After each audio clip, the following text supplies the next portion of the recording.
Bonjour Thomas Bonjour à vous. Excelzosa.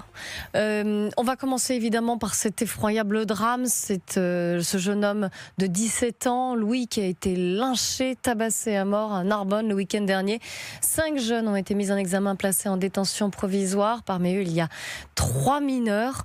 Écoutez, Bruno Bartocchetti du syndicat Unité SGP Police et Faux, pour qui cette ultra-violence sidère autant qu'elle inquiète les policiers même. Ce jeune qui a été laissé pour mort, il a été découvert le lendemain matin, suite après ce passage à tabac. On ne peut pas être présent dans tous les quartiers en permanence. Même si on doublait les effectifs, en fait, on ne pourrait pas aujourd'hui guérir les maux de cette société qui est aujourd'hui, qui bascule dans l'ultra-violence. On considère que la justice est dépassée, la police peut l'être également dans certaines situations par manque de moyens. Il y a un vrai problème lorsqu'on interpelle un jeune et que celui-ci va être présenté à la justice parfois un an après. Ça veut dire qu'il y a un souci. Les sanctions doivent être beaucoup plus fermes, immédiates. On ne s'en donne pas les moyens. Thomas Excelzosa, la justice est dépassée, la police est dépassée. Comment on fait ? Comment on réagit face à cette ultra-violence qui choque tout le monde ? Merci. Vous avez cité son prénom, Louis, qui a été retrouvé mort, laissé par terre au sol par les auteurs de ce crime affreux, totalement abject, crime qui a été filmé, diffusé par les réseaux sociaux comme un trophée. Ils étaient fiers, hein. Ils étaient fiers de mettre les images en ligne. Tout ça est absolument révoltant. Avec David Lisnard, le président de Nouvelle Énergie, on appelle à revoir complètement la violence des mineurs et le traitement des mineurs dans ce pays. Vous l'avez rappelé, il y a 3 mineurs sur les 5 interpellations. Il faut abaisser l'âge légal sur la responsabilité des individus. Il faut l'abaisser à 16 ans minimum, voire 13 ans, je pense, quand il y a des cas extrêmes. En Allemagne, ça se fait, en Angleterre aussi. En Allemagne, c'est 14 ans. Et donc, il faut avoir ce débat qui aille beaucoup plus loin que ce qui a été abordé. David Lisnard l'a porté, Alexandra Martin aussi, pour abaisser fortement, et dans des cas comme celui-ci, encore plus bas que 16 ans. Je pense que c'est très important. En tout cas, ce que vous dites, c'est qu'il faut revoir toute notre justice concernant les mineurs. Bien évidemment, il faut mettre en place des internats fermés pour ces jeunes délinquants, pour ces jeunes criminels. Mais ça existe déjà. Il faut renforcer le nombre de places, que ça devienne beaucoup plus utile. On a un problème aussi de places de prison dans notre système.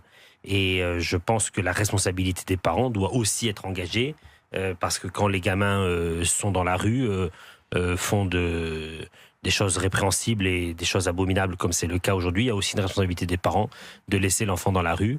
Et donc il faut pouvoir durcir la législation sur les allocations familiales à retenir aux parents dont les enfants seraient auteurs de troubles ou de délits ou de crimes odieux. Et ça nécessite un vaste plan majeur sur les violences des mineurs qui sont de plus en plus importantes. On a quasiment doublé à 170 000 cas ces dernières années par an le nombre de cas liés à des mineurs. C'est gigantesque. Et donc, il faut répondre avec de la fermeté. C'est sur l'âge légal, c'est sur les centres de rétention, sur les centres éducatifs fermés, puissants. Et enfin, c'est aussi la responsabilité des parents qui ont, pour certains, totalement... Là, on est sur un volet répressif.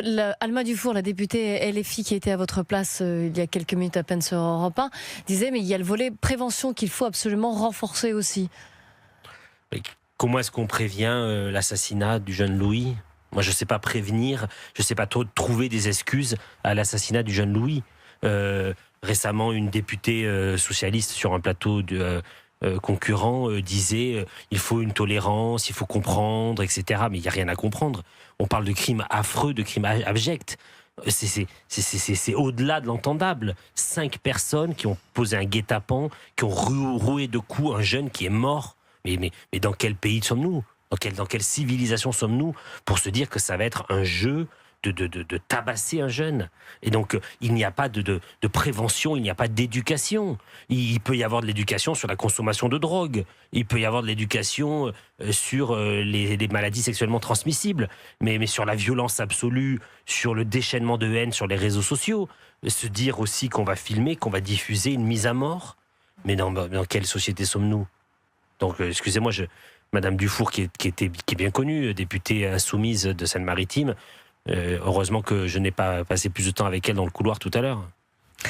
Thomas Alexhauser, venons-en à l'affaire Liana et les répercussions, les suites de cette affaire, puisque vous avez vu la réponse des magistrats et les 2 plus hauts magistrats de France dénoncent également la mécanique du bouc émissaire face à une crise systémique. Alors écoutez Gérard Larcher, le président LR du Sénat, qui a affirmé être choqué par la journée justice morte envisagée par ces magistrats face à la suspension d'un procureur d'Auch. Il était l'invité de Laurence Ferrari ce matin sur CNews et Europe 1. Je dois dire que quand j'entends que la réponse ce serait une journée justice morte, j'avoue que je suis choqué. C'est inacceptable. Par rapport, oui. D'abord, qu'est-ce que montre le pré-rapport? C'est qu'il y a eu des dysfonctionnements dans la chaîne pénale. Nous aurons le 10 juillet le second rapport.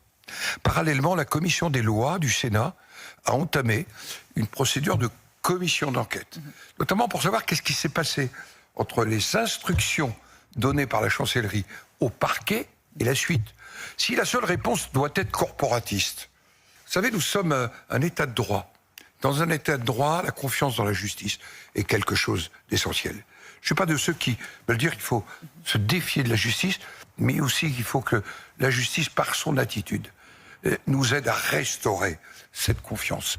Thomas Alexhauser, est-ce que cette réponse des magistrats vous a choqué également? Oui, je n'ai pas du tout aimé le terme de bouc émissaire. On ne cherche pas des boucs émissaires, on cherche des responsabilités individuelles. Il est normal quand on exerce et qu'on met en musique la loi, qu'on la pratique au quotidien, qu'on l'impose au nom du peuple de France, de pouvoir parfois rendre des comptes quand il y a une responsabilité. Là, l'enchaînement de fautes dans cette affaire, elle est immense. Aucun signalement urgent. On a appris depuis cette terrible affaire Liana que c'était des dizaines de viols commis par le mis en cause. Dizaines, avec des preuves médicales. On a appris aussi que l'orientation avait été faite sur une mauvaise brigade. Donc, il y a un moment donné, pour redonner confiance, pour que les Français puissent à nouveau se dire que ce qui est fait en leur nom, le travail des juges, pour qu'il y ait cette confiance qui leur revienne, il faut trouver les responsables et il faut que les responsables payent pour la responsabilité de manquements, d'erreurs gravissimes, de ne pas avoir pris au sérieux. Cette affaire n'a pas fait l'objet d'un signalement urgent. On parle de viol sur des fillettes adolescentes. Et donc, il n'y a pas de bouc émissaire. Et la prise de parole des 2 plus hauts magistrats français interpelle quand même beaucoup. On n'est pas là pour protéger un système, on n'est pas là pour protéger une caste, une corporation. On est là pour trouver des responsabilités, pour changer. Le ministre Darmanin a dit une révolution numérique arrive au ministère de la Justice. Mais on est en 2026. Combien est-ce qu'il faut attendre pour mettre en place des logiciels, des systèmes d'alerte? Parce qu'au-delà des sanctions individuelles, on est d'accord aussi qu'il n'empêche qu'il y ait des problèmes de moyens, qu'il a effectivement numériquement, et même le garde des Sceaux l'a dit, on était à la préhistoire pour la justice. Donc il y avait et les magistrats alertent depuis longtemps maintenant sur ces difficultés. Oui, mais en même temps qu'ils ont ces propos-là, ils disent qu'il n'y a jamais eu autant d'argent dans la justice. J'ai entendu Gérald Darmanin sur France Info dire que jamais le budget n'avait vu une telle progression. Donc où va l'argent ? L'argent, c'est bien beau, c'est des effets d'annonce, 870 millions d'euros, c'est bien. Le sujet, c'est en face les greffiers. Combien de greffiers ont-ils été formés, embauchés, mis en place pour soulager la paperasse et ralentir la lourdeur administrative de ces affaires? Parfois 1 an, 2 ans avant d'avoir un jugement. Où sont les places de prison? Moi, j'ai pas beaucoup entendu Emmanuel Macron parler de places de prison dans les 2 quinquennats. Pas beaucoup. Il en avait promis. Mais où sont-elles? Où sont-elles? Moi, j'ai le souvenir que Nicolas Sarkozy, il en avait promis, il en avait tenu un certain nombre, et quand François Hollande est arrivé, il a supprimé les programmes. Ça, j'ai pas oublié ça. Mais donc, est-ce qu'il faut augmenter les moyens encore une fois pour la justice? Il faut continuer. Comment on fait avec ce système judiciaire-là, qui visiblement, il y a des défaillances, il y a eu des défaillances qu'on a vues et qu'on voit encore là dans l'affaire Liana, mais elles semblent être structurelles. Oui, mais combien de failles en tout il y a? Parce que là, le drame de Liana a heurté et continue 2 semaines après, on est toujours dans le drame et dans la compassion pour la famille. Et aussi on est révolté. Mais combien de drames on aurait pu éviter si on avait placé derrière les barreaux des criminels? Combien de criminels sont en attente de jugement? Ils sont dehors, ils vont dans les centres aérés, à côté des centres aérés, des parcs de jeux. Combien? Des centaines, des milliers de mis en cause. Donc à un moment donné, il faut se poser des questions. Il faut aussi arrêter de dire que l'État peut tout faire, et c'est à l'État de revenir sur le régalien, sur les compétences qui sont majeures, qui sont attendues des Français. attendu. C'est ce que les Français attendent. La sécurité, l'ordre, la justice. Clairement. Thomas Alexhauser, qui de l'étranger frappé d'une obligation de quitter le territoire français en situation irrégulière ou du maire qui refuse de le marier viole la loi, selon vous? Moi, j'encourage tous les maires à ne pas respecter la loi.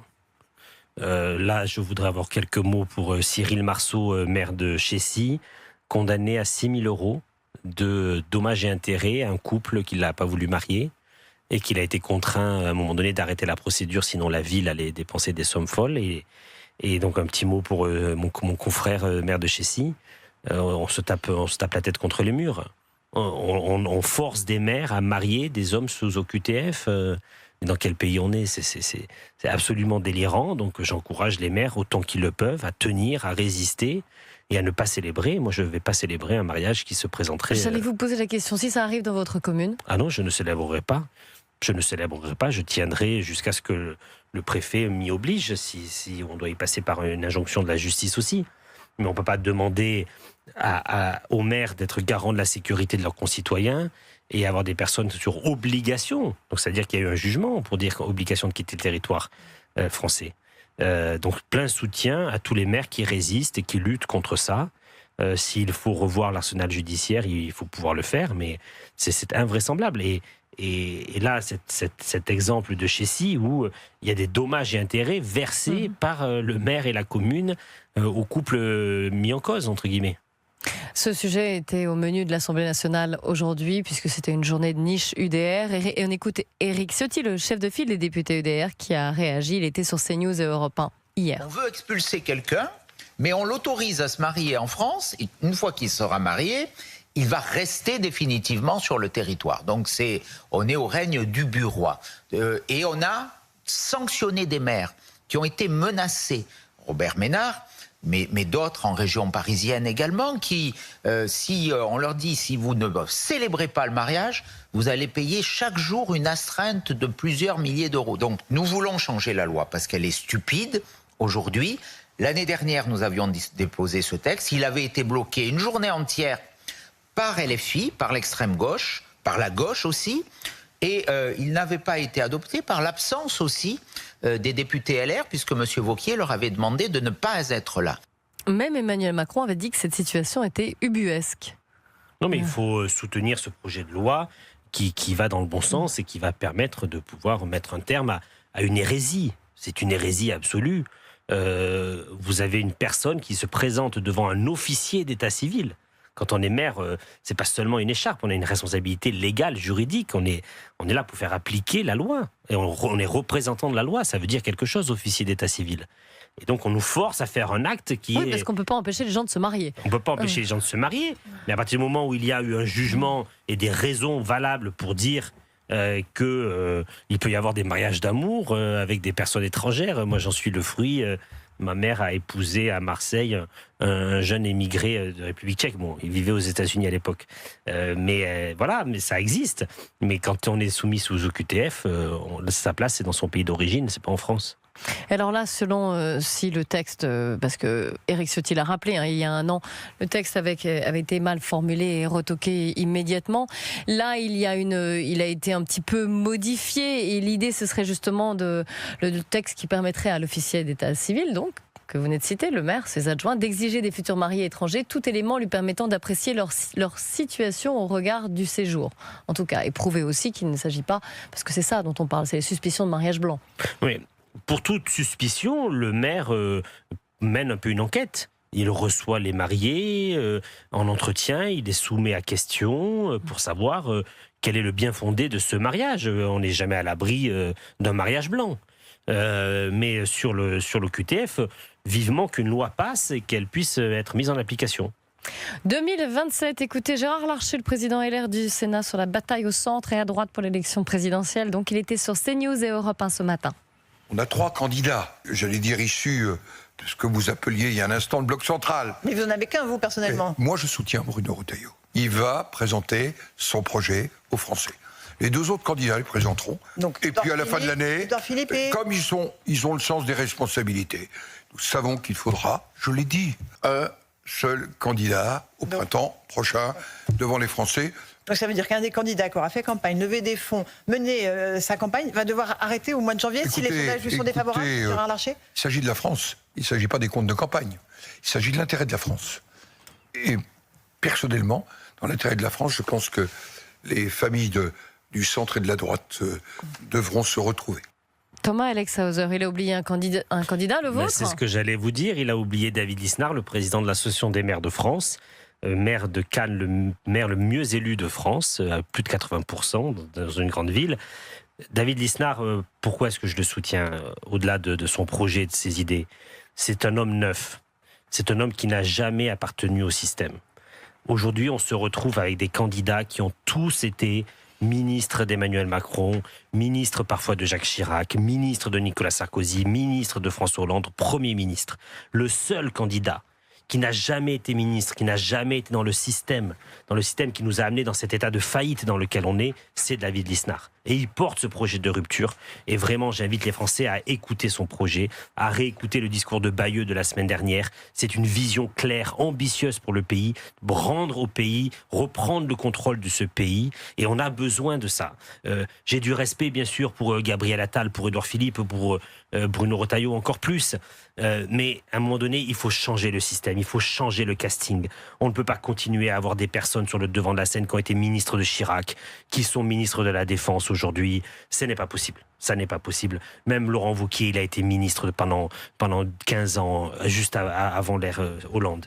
Il faut du renouveau. Il faut des gens qui ne sont pas ministres, en fait. Oui, on en a besoin. On a besoin des gens de la vraie vie. David Lisnard, c'est quelqu'un de la vraie vie. Il a été commerçant, il a été chef d'entreprise. Il est un maire extraordinaire. Il est le mieux élu de France. Il porte une vision. Il a un corpus idéologique. Il a une matière grise. Il a une force physique aussi. On a besoin de ce renouvellement. Clairement, les Français en ont besoin. Et je suis persuadé qu'au bout du compte, les sondages des 30% du RN vont s'évaporer. La princesse, ça va faire beaucoup de mal à notre cher Bardella, qui est plus influenceur que politique. Et on va avoir en David Lisnard un espoir.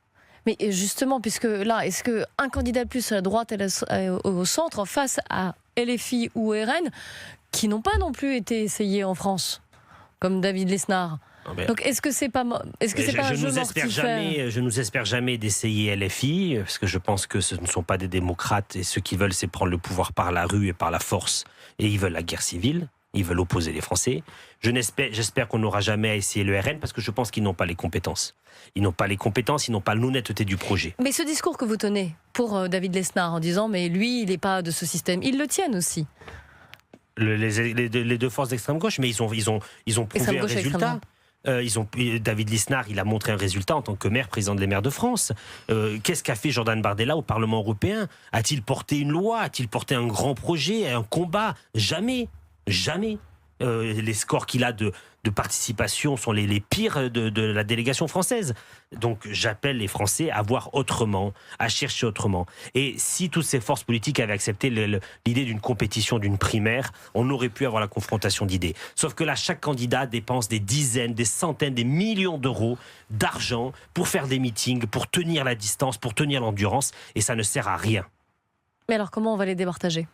Mais j'espère qu'ils vont se ressaisir et qu'on reviendra à une primaire ouverte du peuple de droite qui sera, je l'espère, organisée à l'automne et qu'on ne va pas attendre d'hypothétiques sondages qui sont pour la moitié fabriqués et mensongers. Mais beaucoup n'en veulent pas de cette primaire.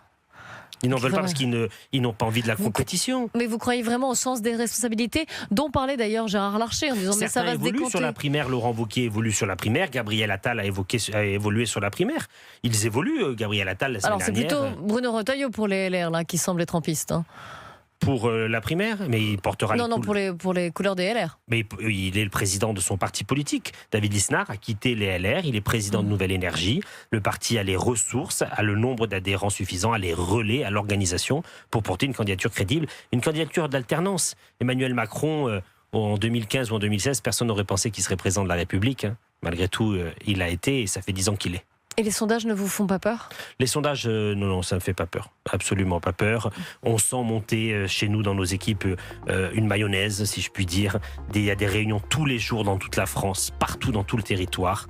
David Lisnard était dans la Sarthe avant-hier. Il poursuit son Tour de France. Il fera une grande réunion la semaine prochaine à Fréjus. Et il porte haut les couleurs d'une autre France. Merci beaucoup Thomas Alexhauser, maire de Beuzeville, secrétaire général des centristes et porte-voix, on l'aura compris donc, de Nouvelle Énergie.